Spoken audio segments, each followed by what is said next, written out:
is no time for jet lag on vacation. Yeah, train from Zurich to Chur and then St. Moritz. Traveling around Europe by train is definitely the way to go. It's efficient, it's fun, a great way to see the country, and it's an experience. And some of the food that you get in the train stations is the best food that you're gonna have on your travels. We're in the main Zurich train station now, and we're gonna try some of these Swiss street sausages. So the first dog is a regular beef dog from the train station.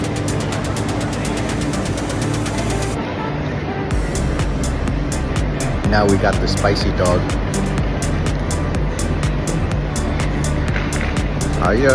This one's just a regular dog with red pork.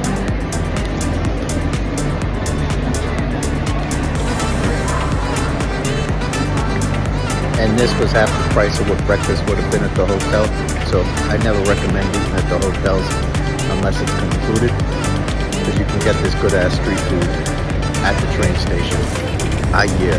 The bread was fresh, the sausages delicious, and off we were onto the train. Here we sat up on the second story of this train. It's the first time I've ever done that. Put your luggage, all the trains in Europe have luggage racks at the ends of each car. Right by the doors where you get on and off we were on our excursion. We were going from Zurich. We had just got in the day before. We powered through that first day on vacation like you always got to do when you're dealing with going ahead in time or back in time. So we landed at about 8:30, 9 o'clock in the morning, stayed up all day. We drank some coffee, walked around, explored Zurich.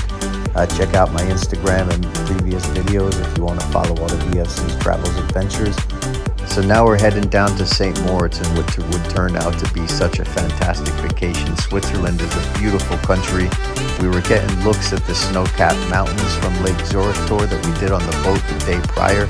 And now we were heading into those mountains down south to St. Moritz to start off this fantastic vacation. So the trains in Europe are fast and efficient, as we've discussed.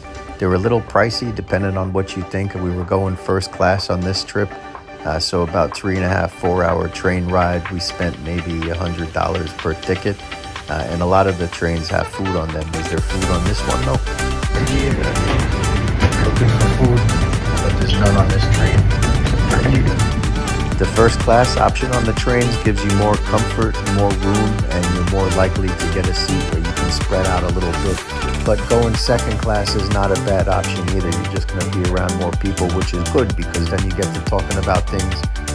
But we chose the first class option on this. You pay a little bit more, like I said, to make sure you get your seat, you have room for your luggage, and we were going to be doing a lot of train riding during this vacation. So we made sure we were riding in style.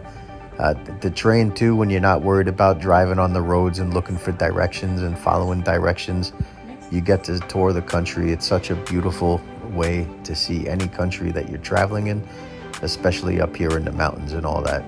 I have mentioned in previous videos that when I go down to Crete and Spain, when you're in the more remote beach regions of the southern parts of those countries, I do like being on a car because the train systems aren't as established down there to these places.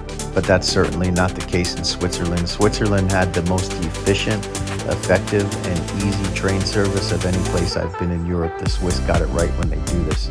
Here we are arriving in St. Moritz, the first snow that we would see, and there's a lot more coming during this trip.